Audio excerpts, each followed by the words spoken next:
Hi, welcome to Briones Pickleball, and in this video, we are going to go over the 7 most common mistakes that we see at that 4-0 level. You're not gonna wanna miss this, so now let's jump right in. All right, so let's get into those common mistakes that we see, and number 1 on my list is footwork. When you guys are here at the kitchen line, it's really important to make sure you guys are shuffling your feet, not only properly, but also efficiently. All right, so when you guys are here at the kitchen line, you're shuffling your feet left and right, which means if you guys need to move one way, your opposite foot is going to start your shuffle. So if I need to move to the right, I start with my left foot, right? And if I shuffle left, I'll shuffle with my right foot first, right? So going left, I start with my right. Going right, I start with my left. Jordan's gonna hit me a few balls. I'll show you guys how I shuffle my feet to get myself in position to hit this ball.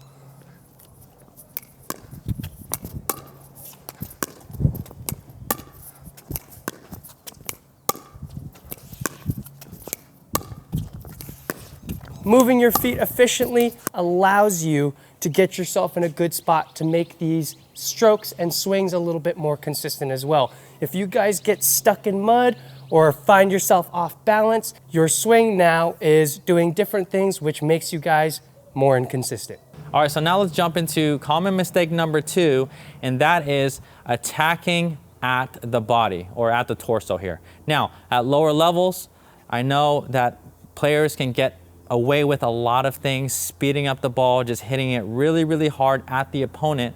But at a higher levels, once you get closer to that 4-0 range, and especially beyond that 4-0, we don't wanna always attack right at the body. Why is that? Because the players that you're gonna be playing with at those higher levels are gonna be ready right here. So we're gonna have to be more strategic on where we speed up the ball. But again, this is what I see at the lower 4-0 levels.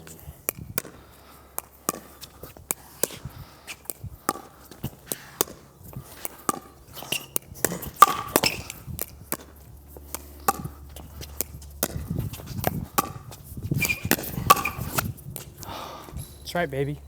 All right, so you don't know how many times I see that. Again, players are attacking, and I like the aggressiveness, but they're attacking and they're wondering why they're losing points, or they just can't convert on those attacks and they end up losing the point or popping the next ball up. The main thing is that we're picking spots wisely at higher levels. Remember, it's location over power. Yes, we do want to hit with good topspin and good power when we can, but the more important thing is that we can get the ball away from them. So I like to call it going for the wings. Again, if I had my hand out here and my paddle out here, I wanna do my best actually to kind of get it away from this high chest area, even this lower waist area, because good players, ready position, are gonna be covering those spots. So I kind of wanna bring it to the backhand side over here, so have them stretching, or even to the forehand side here. This is a good spot because a lot of players may come over here with their backhand. So we're just gonna show you a couple of those.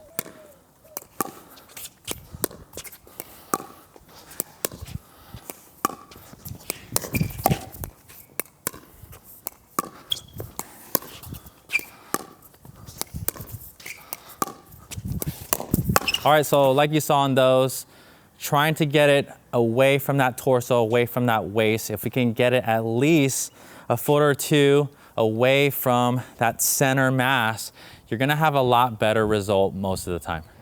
Common mistake number 3, things that I see way too often is people either trying to transition and attack from down low or trying to attack when their weight is backwards. If you guys are going to attack, wait till you guys either have a high ball with your weight going forward or something that is at least at waist level for you to hit through, because if this ball is too low, your guys are either setting yourselves up to hit this ball into the net or pop it up high, and as you guys know, that usually doesn't go too well.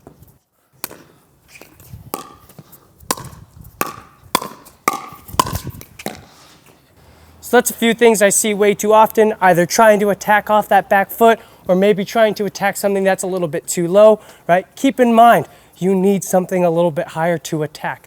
Yes, it's not impossible to do this, but it is very low percentage. So let me show you guys how to do it correctly.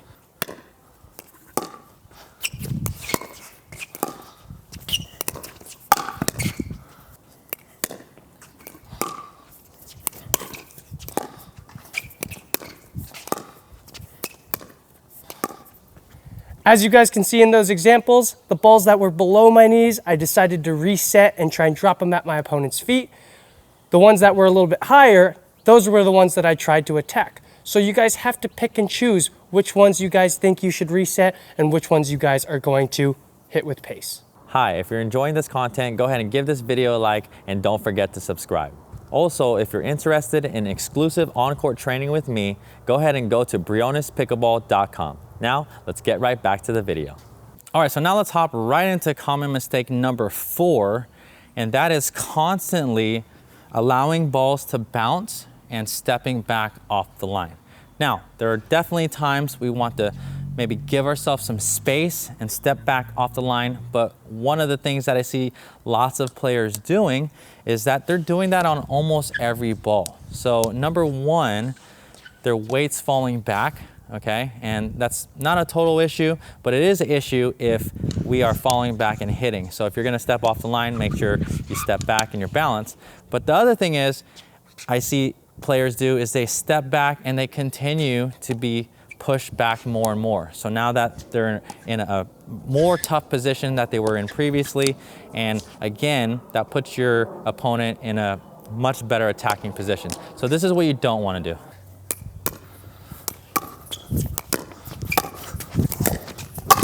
All right, so that's what I see a lot of.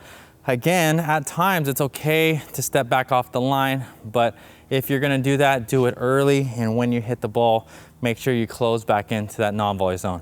So now I'm gonna show you what it looks like to actually be in a lower position, well balanced, maybe take some of those shots out of the air, and if I do have to take a step back, you're gonna see me recover back to the non-volley zone line.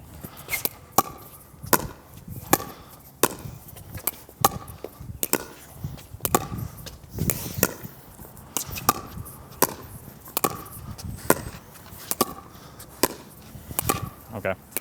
All right, so that was just a much better example and a better job of me staying balanced, engaged. I'm on the balls of my feet. And again, if there's balls that are headed towards my feet, those are opportunities I can take that ball out of the air in a strong position. And if I have to move off the line, nothing wrong with that. Want to make sure I do it quickly and early, hit my shot, then come back in.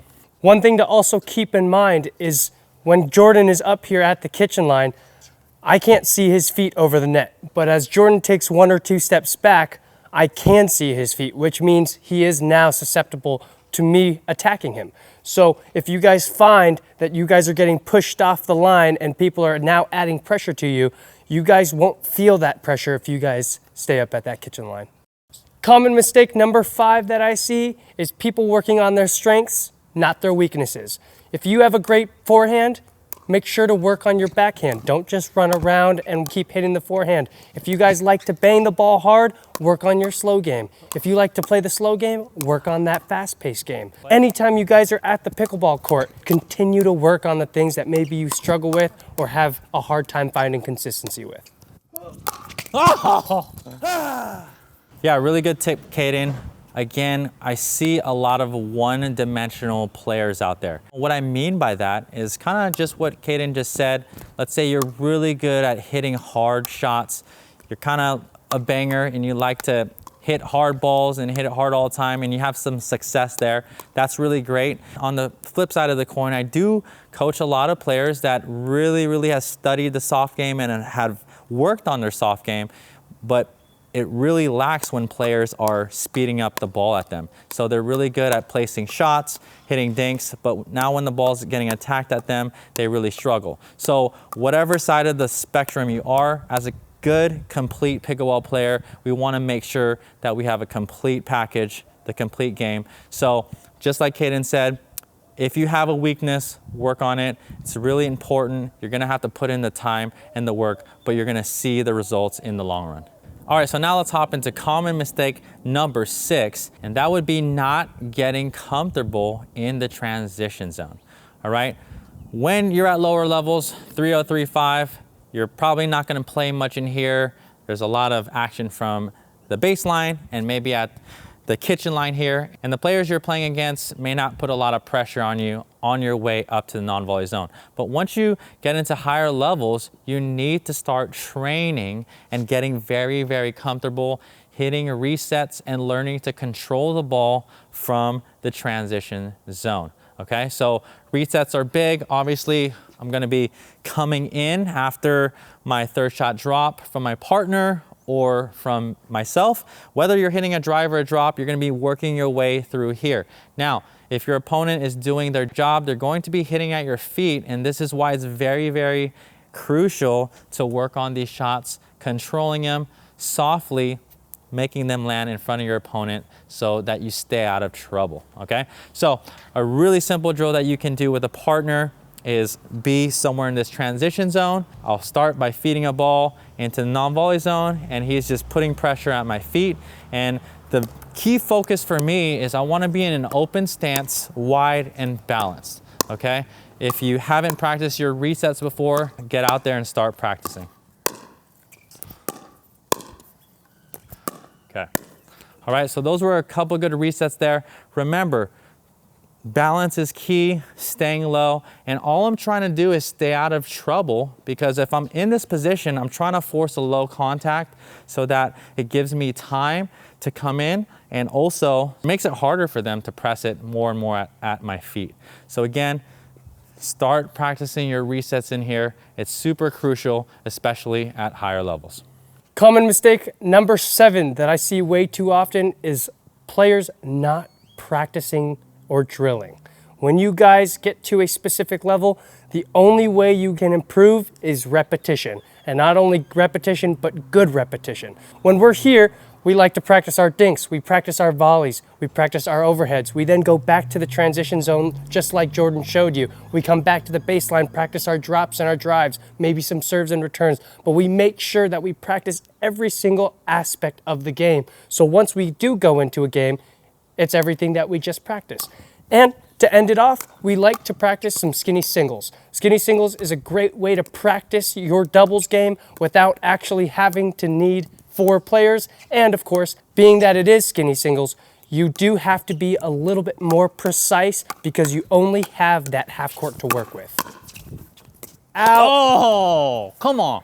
All right, so just like Hayden said, you know that drilling is one of the most important ways to improve your game. In this one, we're just going to be playing skinny singles, and all these skills that you should be practicing on an individual level, when you're playing skinny singles, you're putting it all together. Oh, I might have tipped it. Really? I don't know. Oh man. All right, there you go. Just little skinny singles points there. Again, that's a really good drill because it works on all the aspects of your game. So remember, if you're struggling at that 4-0 level, make sure you take all these 7 things into account, fix them, practice them, and we'll see you in the next video. For exclusive pickleball content from me, go ahead and check out BrionesPickleball.com. For awesome paddles like this one, check the description below. Thanks so much for watching, and we'll see you in the next video.